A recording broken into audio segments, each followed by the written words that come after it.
Hi everyone. So today we are going to start the Microsoft Fabric. So this is the first introductory video of Microsoft Fabric. I will walk you through the interface, how the Microsoft Fabric interface looks like, and I will go through the each possible service that is being used in data engineering or BI or maybe in data science or the AI. That is nothing but Microsoft Copilot that has been integrated with the Microsoft Fabric. So hello everyone, my name is Evan Gupta. So let's start our first introductory video of Microsoft Fabric. So you can see this is the main interface of Microsoft Fabric, and in the left side panel if you see, so their home workspaces, one lake, monitor, real-time workloads, and my workspace. Okay, so this is the main interface, and to introduce the Microsoft Fabric, first we have to know what is Microsoft Fabric.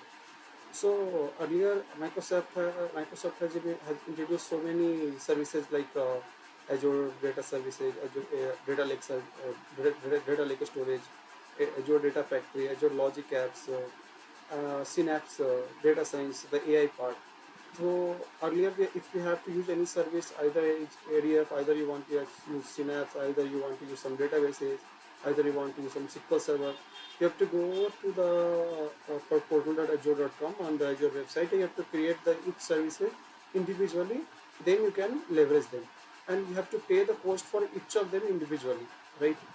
But in Microsoft Fabric, what they have done, they have like integrated all the experiences.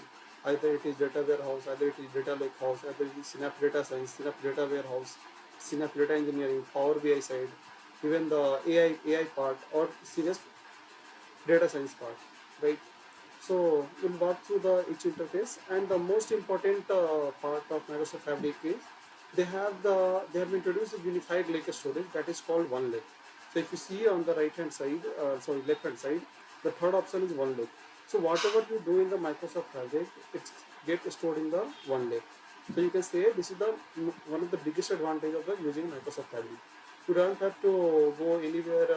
If you have stored already, you have stored some data on the either in the data warehouse, either in using the data lake house, or some other, or either in the database.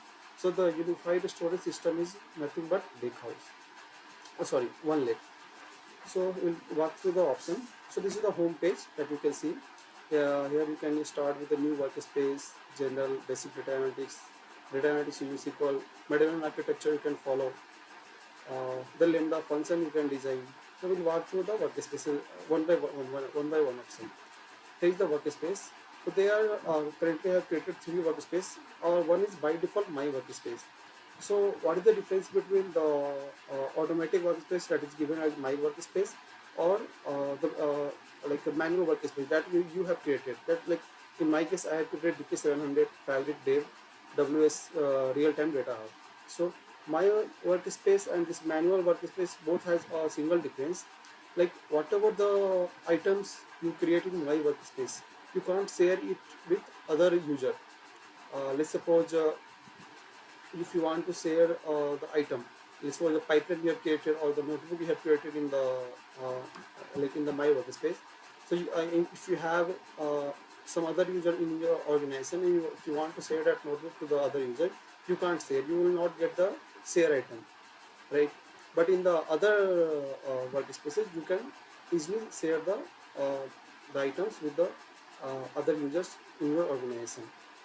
Now coming to the one lake. So one lake is nothing but that I told you, unified storage system. Whatever you like store in the either in data warehouse, lake house, event house of the real-time intelligence. So everything will be stored in the one lake. So you can see that is the lake house, SQL Analytics endpoint. Like whatever you create in the SQL Analytics, that is the part of data warehouse also, and that is also part of the lake house. It automatically gets stored in the one lake. So if you see this is the event house, KQL database. So semantic model, all are getting stored. If you see the warehouse, all are getting stored in the on a single storage that is called one lake, right? We'll go through the each stage, like each item, like a lake house, warehouse, event house, SQL database, everything one by one. This is the introductory video, so I'm just explaining the overview, basic part of it. Now if you go to the monitor section, so in the monitor section, like whatever services you are running, you are running a notebook, you are creating a semantic model, you are running any creating a data flow gen 1 or gen 2, you are running it. So it is automatically getting monitored in the monitor section. You can come into the monitor section, you can see the status is success or failure. You can see the what are the activity name, status, item type, start time, submitted by who is the user who is submitting, what is the location, like which workspace they are, like a particular item is being created. If you want here, if you want to add some other customized columns, so you can see here column options are there, like item type, start time, end time, duration, what capacity the Microsoft Fabric is being used, job instance ID, allocated resource, what are the resource the particular item is using, the average duration of that particular item, how much time it took to complete the whole process, job type, levy ID, refresh type, refresh per day. That refresh type, refresh per day are mainly for the real-time intelligence, or you can say for the Power BI dashboard or the real-time dashboard. The run kind, like if you say in the pipeline in the data factory, so some pipelines are triggered manually, some pipelines are triggered automatic. If you design a trigger, it will automatically trigger on a scheduled time.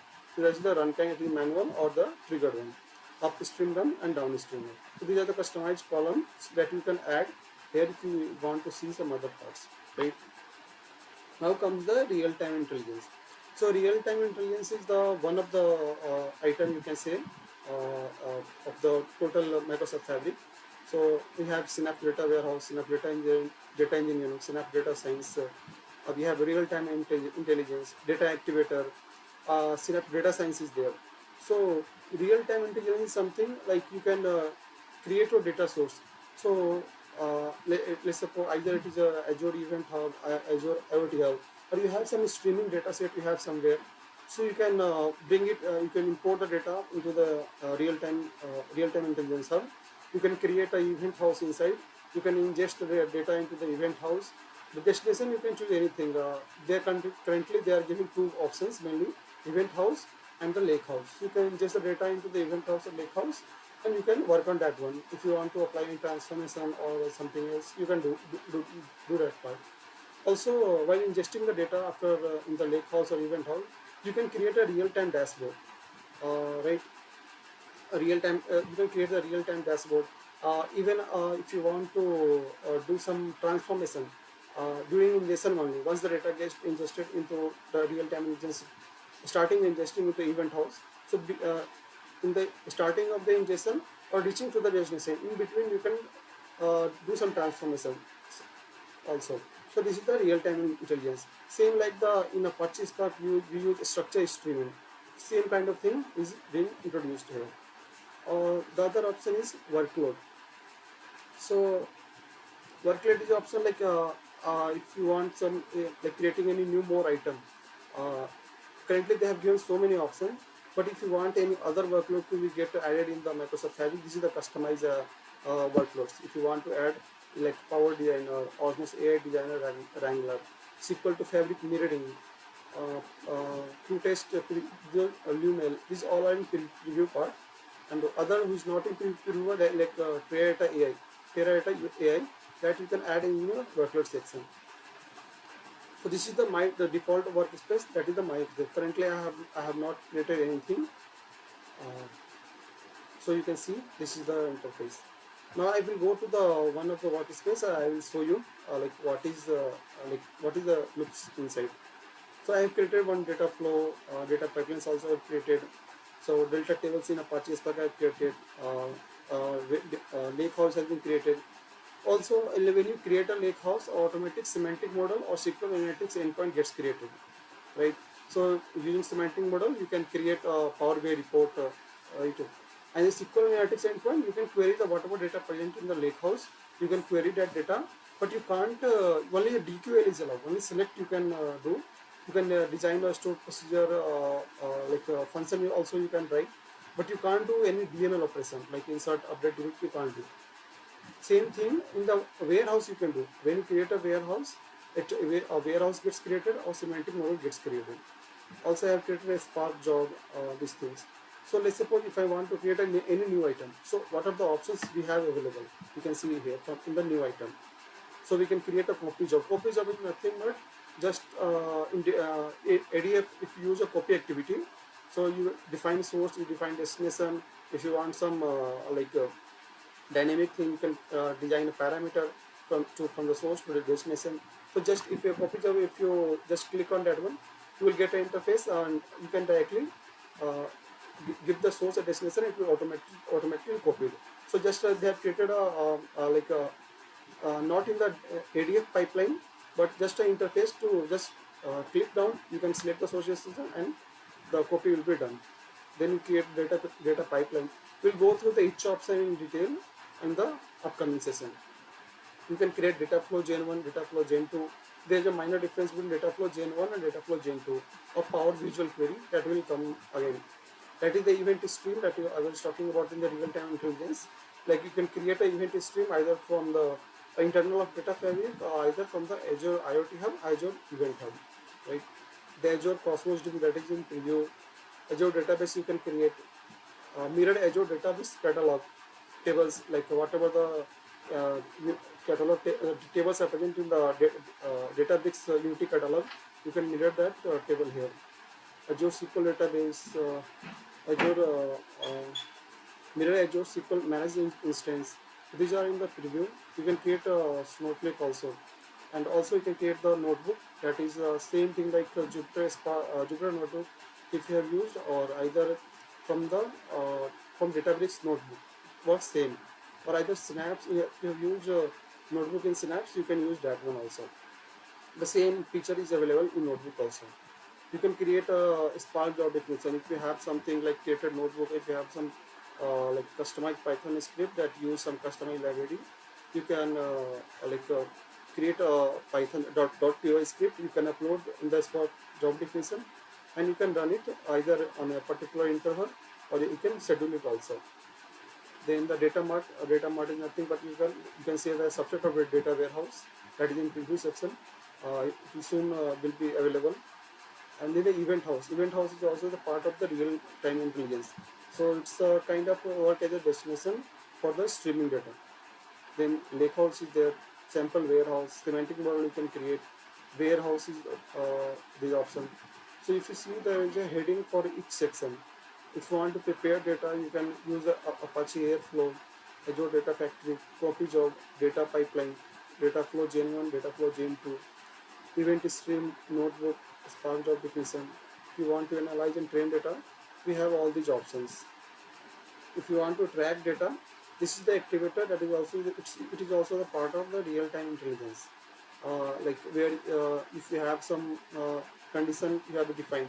If the condition satisfied, then you want a alert. So that alert like which what way you want to get alert. So currently they have given the Outlook and the Teams. You can get the alert through those parts. Also they have given a Power Automate options, so you can get the alert from those also. So again for the tracking data, event house. So if you see multiple things are getting repeated in the each section, either it is event stream or event house, right? If you want to visualize data, we have dashboard, real-time dashboard is there, report is there, scorecard is there. If you want to develop something, API GraphQL environment notebook is there, variable library preview. Variable library is something in the last FABCon 2025, they have said variable library is something you want to create a one variable, you can use across the one link. You can use in any item these variables. These are the some kind of solutions they have provided for the third party that you can use get an idea how it works. So this is the introductory video on the Microsoft Fabric. We'll soon cover the next part, that is the data warehouse or lake house. We'll cover one by one each part. In the new item, whatever you're seeing, we'll cover each main thing like lake house or the data warehouse, Azure Data Factory, real-time intelligence, everything we'll cover in detail soon. So this is it from my side. We'll catch you in next one. Thank you. Explore. Keep exploring the data field.